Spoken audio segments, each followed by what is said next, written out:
शिक्षा एक ऐसी आग है जो गुलामी के कफन को जलाकर राख कर देती है। इसलिए अगर आपको मैथ्स का गुलाम नहीं बनना है, आप चाहते हो कि मैथ्स की गुलामी से बाहर निकले, एक एक कंसेप्ट, एक चैप्टर लो, जैसे इंटीग्रेशन लिया आपने, पॉइंट बनाओ, उसमें 10 पॉइंट लिखो, 15 पॉइंट लिखो और वहीं पढ़ के जाना एग्जाम में।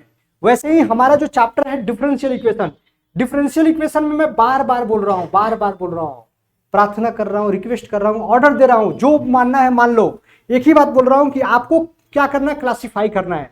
सबसे पहले क्लासिफाई क्या करना है, आपको ऑर्डर के बारे में क्लासिफाई करना है। ऑर्डर और डिग्री 2 मार्क्स फिक्स।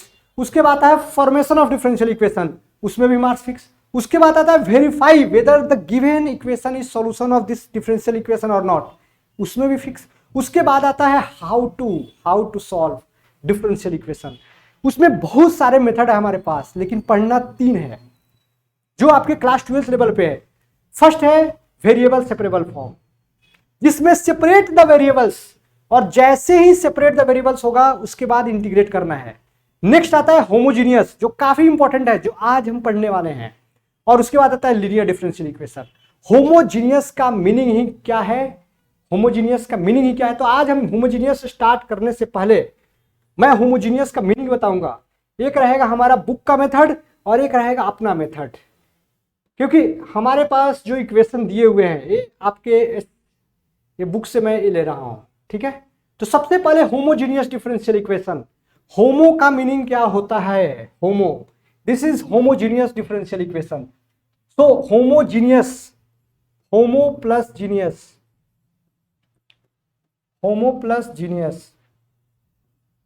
होमो का मतलब होता है सेम, होमो का मीनिंग क्या होता है, सेम, और जीनियस का मतलब होता है फॉर्म। सेम फॉर्म का डिफरेंशियल इक्वेशन, उसको हम लोग क्या बोलेंगे, होमोजीनियस। सर बात बिल्कुल समझ में नहीं आया, जैसे डायलॉग आपका समझ में आया था वैसे हमको मीनिंग समझ में आना चाहिए, हमको पैटर्न समझ में आना चाहिए, हमको समझ में आना चाहिए कि क्वेश्चंस को कैसे करना है। थोड़ा चीर फाड़ के समझाओ सर, थोड़ा सा प्रॉपर वे में समझाओ सर। तो प्रॉपर वे में समझाने का मीनिंग क्या है कि सबसे पहले हम क्वेश्चंस देखते हैं 2-4 और उसमें हम लोग फाइंड करते हैं कि हमको मैथ्स में, जैसे मैंने बताया है कि maths is not all about only definition. Maths का डिफिनीशन ऐसे फॉर्म में होना चाहिए, it should be in such a way form that कि आफ्टर, जैसे ही आप स्टडी करते हैं, after studying that line it must reflect the actual कि क्या कहना चाहता है आदमी। सुने हो ना 3 इडियट्स में, कहना क्या चाहते हो, वैसे ही कहना क्या चाहता है वो जानना बहुत जरूरी है। जैसे यहाँ पे क्वेश्चंस दिया हुआ है, देखो आप यहाँ पे क्वेश्चंस दिया हुआ है, तो हम इनके बारे में जानेंगे कि ये होमोजीनियस है तो है कैसे। तो सबसे पहले डिग्री सेम होना चाहिए, डिग्री ऑफ ईच टर्म, ध्यान से सुन लो, बहुत काम आने वाला है। Degree of each term must be same, degree of each term must be same.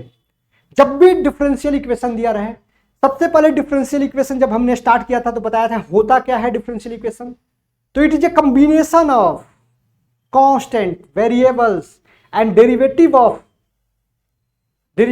Variable. आ रहा है समझ में, 2 टाइप के वेरिएबल होते हैं, एक y होता है, एक x होता है। जैसे y इक्वल टू x लिख दिया आपने, तो derivative of independent variable with respect to dependent variable और dependent variable with respect to independent variable. जैसे देखो आप डेरिवेटिव देख रहे हैं, y इक्वल टू अगर x लिखा हुआ है तो यहाँ पे डिपेंडेंट क्या है, y is dependent variable. y is dependent variable क्योंकि जैसे ही वैल्यू हम चेंज करते हैं, x का वैल्यू अगर 2 पुट किया तो y का वैल्यू क्या आता है, 2 आता है, means x is independent and y is dependent variable. So derivative of dependent variable with respect to independent variable. तो ये हमारा डिफरेंशियल इक्वेशन तो है, लेकिन अब डिफरेंशियल इक्वेशन का मुझे चेक करना है कि ये होमोजीनियस है कि नहीं। होमोजीनियस का मीनिंग होता है कि सेम फॉर्म में होना चाहिए। सेम फॉर्म का मीनिंग क्या होता है, degree of each term must be same. याद रखना है, degree of each term 10-10 minute का टॉपिक है। अगर होमोजीनियस को पढ़ाना है 10 मिनट, लीनियर को पढ़ाना है 10 मिनट और एप्लीकेशन पढ़ाना है 10 minute, means half an hour में पूरे चैप्टर कंप्लीट। लेकिन हम ज्यादा टाइम क्यों ले रहे हैं, दिस इज क्वेश्चन। ऐसा नहीं कि हमारे पास बहुत ज्यादा टाइम है और आपके पास भी बहुत ज्यादा टाइम है, इसलिए ले रहे हैं कि मेरा काम है क्वेश्चन सॉल्व करना। अंडरस्टैंडिंग चाहिए हम लोग को, अंडरस्टैंडिंग। आ रहा है समझ में, मुझे हिस्ट्री में लिखना नहीं है कि भारत की राजधानी कहाँ है। आ रहा है समझ में, मैथ्स में बताना पड़ता है कि भारत की राजधानी दिल्ली है तो क्यों है भाई, मुंबई क्यों नहीं हुआ, नागपुर क्यों नहीं हुआ, हमारे गांव में क्यों नहीं हुआ, अच्छा रहता। कैपिटल में रहते, हम बोलते कि जहां पे कैपिटल है भारत की वहीं के निवासी हैं हम। तो maths is all about logic, और आपको जो भी आंसर देना है लॉजिक से देना है। जो भी आप एग्जाम्पल्स यहां पे देख रहे हो, ये तीनों के तीनों एग्जाम्पल क्या है, होमोजीनियस के है। अब इसमें चेक क्या करना है कि आपको डिग्री चेक करना है। डिग्री कैसे चेक करते हो, जो भी हमारा वेरिएबल है उसका हाईएस्ट पावर देखते हैं। यहां पे कभी भी एक्स का हाईएस्ट पावर क्या है, 1 है, वाई का हाईएस्ट पावर क्या है, 1 है, तो ये होमोजीनियस हो गया।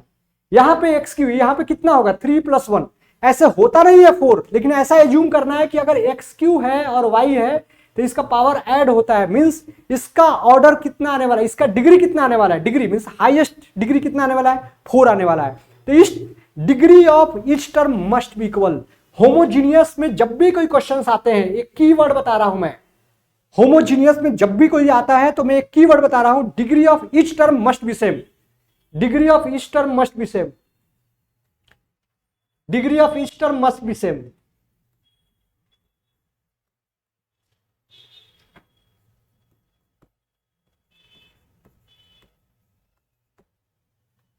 Degree of each term must be same. यहां पे देखो, बुक मत खोलो, यहां बुक वाले बाबा हैं, खोलो मत बुक, इधर देखो, घर पे बुक ओपन करना है, यहां पे कुछ भी नहीं, जस्ट देखते रहना है, सुनते रहना है, कुछ डाउट है तो बोलते रहना है। Degree of each term must be same. तो देखो यहां पे जो डिग्री है, कितना डिग्री है, 4 है, यहां पे भी 4 है, यहां पे भी 4 है, देख रहे हो, 2 + 2 4। यहां पे डिग्री कितना है, 1 है, यहां पे क्या है, 3 है, तो है क्या, नहीं है, क्रॉस कर देंगे। If degree of each term is not same then it is not a homogeneous differential equation. कभी कभी क्वेश्चंस 4 मार्क्स के आते हैं, उसमें जो फर्स्ट पार्ट रहता है कि आपको चेक करना है कि check whether the given differential equation is homogeneous or not, and if the given differential equation is homogeneous then solve it. तो ये क्वेश्चन आते हैं 4 मार्क्स के। उसमें करना क्या है, आपको चेक करना है, क्या चेक करना है, डिग्री ऑफ ईच टर्म। अगर आपने degree of each term check किया और अगर 4 आते हैं तो आप आंसर लिखोगे कि सर 4 आ रहे हैं आंसर, आ रहा है समझ में। और हमने बोल दिया कि सर अगर डिग्री ऑफ ईच टर्म अगर सेम है तो सर आंख मूंद के लिखो आप होमोजीनियस, क्योंकि होमो का मीनिंग क्या होता है, सेम, जीनियस का मतलब क्या होता है, सेम फॉर्म, सेम फॉर्म का मीनिंग क्या होता है, degree of each term must be same and you know the differential equation. तो यहां पे नहीं है, यहां पे देखो है क्या, यहां पे 2 है, यहां पे 2 है, लेकिन यहां पे 1 आ गया है, तो क्रॉस कर देंगे। तो ये था हमारा एक छोटा सा इंट्रोडक्शन, जिसमें हमने बताया है कि होमोजेनियस डिफरेंशियल इक्वेशन होता क्या है, कैसे डिफाइन करते हैं, अगर इक्वेशन दिया है तो कैसे हम पहचानेंगे कि उसमें होमोजेनियस है कौन सा और कौन सा नहीं है। तो अब नेक्स्ट जो कंसेप्ट है कि मुझे सॉल्व कैसे करना है। जब भी क्वेश्चंस आते हैं try to solve by separable variable. जब भी क्वेश्चंस आते हैं आपके माइंड में क्लिक कैसे करेगा, सर हमको 3 मेथड हमारे सामने है, फिर मुझे समझ में नहीं आ रहा है कि कौन से मेथड को चूज करना है, तो करे कैसे। तो मैं बता रहा हूं कि आपको करना क्या है, ट्राई करना है फर्स्ट मेथड से ही सॉल्व करने का, वेरिएबल सेपरेबल से ही। अगर वेरिएबल सेपरेबल फेल हो जाता है, वेरिएबल सेपरेबल आप नहीं कर पाते हो, वेरिएबल सेपरेबल का मीनिंग क्या होता है, dx x के साथ रहने वाला है, y dy के साथ रहने वाला है। अगर ऐसा करना आपके लिए मुश्किल लग रहा है, then go for second method and that method is homogeneous differential equation method. फिर बोलोगे सर अगर ये भी नहीं हुआ तो क्या होगा, then you have to go for linear differential equation. Sir फिर उसके बाद भी नहीं हुआ तो क्या करना है, इसका मतलब आपने तीनों इक्वेशन को ठीक से पढ़ा नहीं है, क्योंकि एक्सेप्ट दिस 3 इक्वेशंस दूसरा कोई फॉर्म पे क्वेश्चंस नहीं आने वाला है। इसलिए आपको अच्छे से पढ़ाई करना है। अगर वहां पे क्लिक नहीं कर रहा है, आपको ऐसा सोचना है कि मुझे वेरिएबल सेपरेबल का करना है। अगर वेरिएबल सेपरेबल आपको नहीं आ रहा है, आपको नहीं मतलब आपको हो नहीं रहा है, देन गो फॉर होमोजीनियस से क्वेश्चन नहीं हो रहा है, then go for linear differential equation. जब हम लीनियर डिफरेंशियल इक्वेशन पढ़ेंगे तो तीनों में हम कंपेयर करने वाले हैं, और लीनियर डिफरेंशियल इक्वेशन को पिक करना काफी आसान है। तो सबसे पहले जब भी ऐसे क्वेश्चंस आते हैं तो सॉल्व कैसे करें, मैं पहले लूंगा एक क्वेश्चंस, क्योंकि क्वेश्चन से ही मैं करूंगा सॉल्व, क्वेश्चन से ही मैं करने वाला हूं सॉल्व। जैसे यहां पे दिए देखो आप, पहला ही क्वेश्चन आ गया, solve the following differential equation. Questions आपके सामने आने वाला है, ऐसे क्वेश्चंस आ गया, ऐसे क्वेश्चंस आ गए। तो सबसे पहले हमको चेक करना है, जब भी ऐसे क्वेश्चंस कर रहे हैं, मैं स्टेप लिख रहा हूं कि maths is all about pattern, और मैंने मैक्सिमम मिनिमम में भी पैटर्न सिखाया था कि आपको जब भी क्वेश्चंस आते हैं तो आपको स्टार्ट कैसे करना है, क्योंकि मैथ्स का जो सबसे इंपॉर्टेंट और जो सबसे बेसिक फंडामेंटल जो ज्ञान बोल सकते हो, भंडारा बोल सकते हो, एक क्वेश्चंस करने का एटीट्यूड बोल सकते हो, वो क्या है? फर्स्ट है steps, how to start, that is the first step. आपको स्टार्ट कैसे कर रहा है, that is our first step. Questions जब भी दिया हुआ है तो हम लोग क्या करना है कि स्टार्ट कैसे कर रहा है, that is our primary basic rule. तो जब भी होमोजेनियस क्वेश्चन आते हैं तो क्या है, क्या करना है हम लोग को, मतलब होमोजेनियस डिफाइन पहले हो जाएगा कि होमोजेनियस है, उसके बाद कैसे करना है, how to solve homogeneous differential equation. देखो आप हाउ टू सॉल्व, यहां पे अच्छे से, एकदम अच्छे से, बहुत ही प्यारे तरीके से जैसे मैं लिख रहा हूं आपको भी लिखना है, और ऑनलाइन वाले केवल सो के नहीं देखना है, वीडियो लिखना है, क्योंकि maths is all about writing skill. सो जाओगे तो कैसे सॉल्व होगा, how to solve homogeneous differential equation. तो homogeneous differential equation,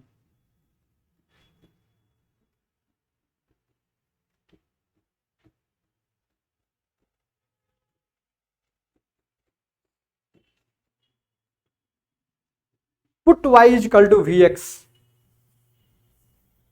first step, put the y is equal to v x, ठीक है। Separate the variables, separate the variables, आ रहा है समझ में। अब यहां पे y equal to v x put किया, y को तो हटा दिया, v एंड x, मतलब एक्चुअली सेपरेबल वेरिएबल ही कर रहे हैं, लास्ट में वही करना पड़ रहा है हम लोग को, लेकिन नहीं हो रहा था इसलिए ऐसा किया। जैसे यहां से मुंबई जाना है तो पैदल तो जा नहीं सकते हैं, इसलिए हम लोग को बस से जाना पड़ता है, ट्रेन से जाना पड़ता है, लोग फ्लाइट से भी जाते हैं। तो जो भी मोड्स ऑफ ट्रांसपोर्टेशन है उसमें जो आपके लिए कन्वीनियंट है वही यूज करना है। नेक्स्ट क्या करना है, integrate both side, integrate both side,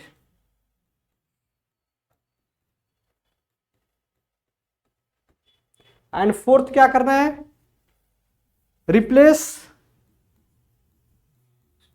v by y by x, क्योंकि यहां पे क्या लिख सकते हो, v equal to y by x. तो ऐसे करके हमने स्टेप लिख दिया। अब यही 4 स्टेप, पोलियो जैसा होता है ना 2 बूंद जिंदगी के लिए, तो ऐसे ही अगर होमोजीनियस सॉल्व करना है, इस 4 चीजों पे ध्यान रखना। कितने उंगली दिखाई दे रहे हैं, 4, 1 2 3 4। उसके बाद क्वेश्चन हुआ फिनिश, आ रहा है समझ में। उसके बाद आप घर पे जाके पबजी खेल सकते हो, खेल सकते हो। मुझे क्या करना है, तो नेक्स्ट जो सबसे इंपॉर्टेंट पार्ट है कि हमने यहां पे लिख दिया है, इसमें किसी को डाउट है तो बोल सकते हो, देखो आप किसी को डाउट आ रहा है तो बोल सकते हो। तो सबसे पहले क्वेश्चन आपके सामने दिया हो, क्वेश्चन सामने दिया है, 2 या 3 क्वेश्चन में पूरे जान लगा के सिखाने वाला है, पूरे के पूरे जान लगा के। आपको अगर 1 लाख टाइम्स भी डाउट आ रहा है तो बताने के लिए तैयार हूं, लेकिन एक बार अगर आपने यस बोल दिया, उसके बाद आपको करना है क्वेश्चन खुद से सॉल्व, बिना किसी हेल्प के, बिना जो कुमार क्लासेस की बुक है उसके हेल्प लिए हुए, खुद से सॉल्व करना है। उसके बाद ही आप क्वेश्चन एग्जाम में सॉल्व कर पाओगे। तो अब कैसे करेंगे हम लोग, बिना देखे हुए हम बोल सकते हैं कि ये क्या है, होमोजीनियस है। उससे भी पहले हम ट्राई करेंगे कि इसको वेरिएबल सेपरेबल से करें। तो इसके लिए हमने एक्स स्क्वायर वाई लिया, यहां पे dx, और इसको भेज दिया इधर,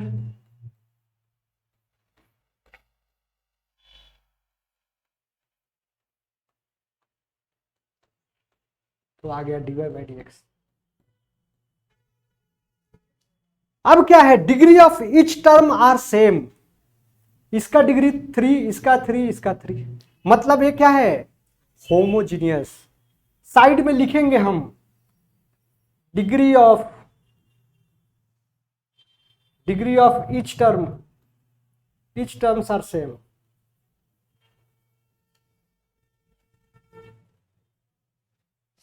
degree of each terms are same, so it is, this is homogeneous differential equation, homogeneous differential equation।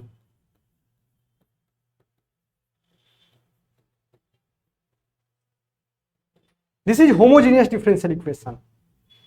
एक तो बात पक्का हो गया कि होमोजीनियस है। अब हमने बताया था maths is all about pattern. 4 ही स्टेप करना है। पहला स्टेप बताओ आप, पहले आदमी, v equal to y equal to v x. देखो इनका ध्यान इधर नहीं है, ध्यान भटक रहा है। आ रहा है समझ में? तो ध्यान नहीं भटकना चाहिए। अगर हम ध्यान से भटक जाएंगे तो आंसर से भटक जाएंगे, फिर हो जाएंगे हीरो से जीरो। और हम नहीं चाहते हैं कि हमारा स्टूडेंट हीरो से जीरो हो, हम तो जीरो को हीरो बनाते हैं। आ रहा है समझ में? तो यहां से देखो फर्स्ट क्या करना है, पुट। क्या करना है बोलो बोलो, y equal to v x.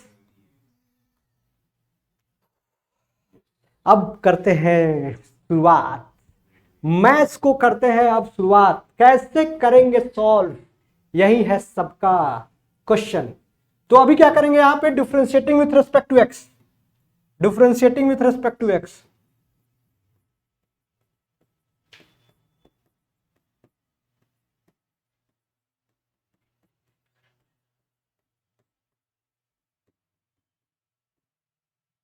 तो dy बाई डी एक्स भी plus x d by d x. अब देखो पुट कर दो, और dy बाई डी एक्स की जगह पे क्या लिखना है, यहां पे v लिखना है, x लिखना है, dv बाई डी एक्स लिखना है, एक्स स्क्वायर यहां पे क्या है वी एक्स है, और इधर भी लिखेंगे एक्स क्यू, और इधर भी लिखेंगे वी एक्स का होल क्यू। और अब शुरू होगा इंटीग्रेशन का तूफान। अगर जिसने भी इंटीग्रेशन बहुत अच्छे से पढ़ा है, इस तूफान को शांत कर देगा। अदरवाइज उनको हो जाएंगे क्वेश्चन करने मुश्किल, टफ हो जाएगा उनके लिए क्वेश्चन करना। इसलिए मैंने पहले से ही बताया था कि डिफरेंशिएशन इंटीग्रेशन पढ़ लो इतने अच्छे से, एप्लीकेशन तो मैं ऐसे ही निकाल दूंगा। आ रहा है समझ में? तो ये सबसे इंपॉर्टेंट है। अब इसको और भी जैसे हम नेक्स्ट पेज पे करने वाले हैं। यहां तक किसी को डाउट है तो बोल सकते हो, यहां तक किसी को डाउट है? मैंने बताया कि 1 या 2 क्वेश्चन में पूरे के पूरे जान झुकने वाला हूं, पूरे के पूरे छोटी से बड़ी डाउट तक हम करने वाले हैं। आपके कंसेप्ट क्लियर, तो वो मैटर नहीं है, लेकिन आपको एक बार ऐसे सीखना है कि खुद से सॉल्व करने लगो आप, क्योंकि ये चल रहा है मैथ्स की क्लास। है कुछ डाउट इसमें? तो अब नेक्स्ट करने वाले हैं v x dv by d x. यहां पे क्या आता है, वी एक्स क्यू, और एक्स क्यू को कॉमन ले लो, तो यहां पे 1 प्लस वी क्यू आ जाएगा।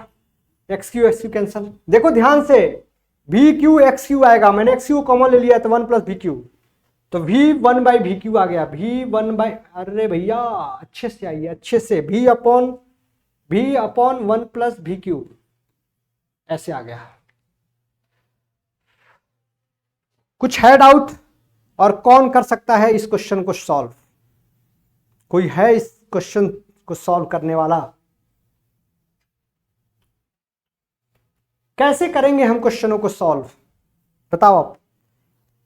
v को एक साइड भेजो, सेपरेट द वेरिएबल्स, क्योंकि हमने जो स्टेप्स पढ़ा था, क्या पढ़ा था, separate the variables v and x, integrate both side, और लास्ट में क्या करने वाले हैं, v को y बाई एक्स से रिप्लेस करने वाले हैं। तो हो जाओ स्टार्ट, हमारे वीर धुरंधर, हमारे स्टूडेंट तैयार हो जाओ और सॉल्व करो इस क्वेश्चन को।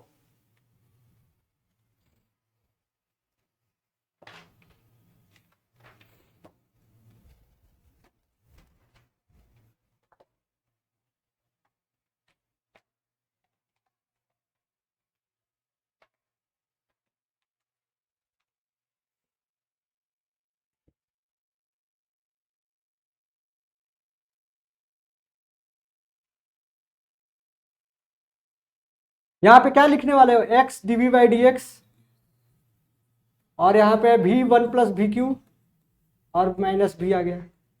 फिर से लिखोगे x dv by d x, यहाँ पे v minus v 1 plus v q, और यहाँ पे 1 प्लस वी क्यू। फिर से करेंगे सॉल्व हम लोग, क्योंकि हम हैं मैथ्स वाले। जब तक सॉल्व नहीं करते हैं तब तक अन्न पानी भी नहीं खाते हैं। ऐसा है क्या? ये थोड़ा झूठ बोल रहा हूं मैं। तो यहां पे देखो 1 प्लस वी क्यू, और यहां पे आ गया v4, यहां पे है माइनस ले लो, और dx और x लिख दो। बताओ अब ठीक है, अब करेंगे हम लोग क्वेश्चनों के सॉल्व, क्योंकि हमको करना है यहां पे। तो डीवी यहां पे 1 प्लस वी क्यू वी का पावर 4 डीवी और minus D x upon x. कर लो सॉल्व, कर लो दुनिया मुट्ठी में।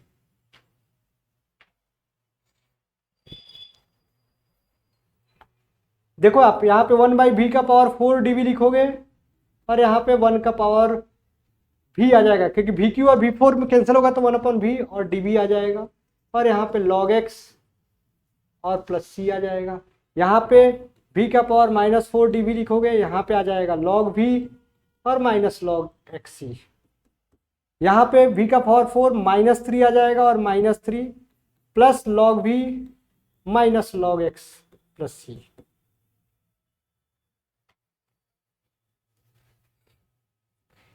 ठीक है, log x को इधर बुला लिया हमने।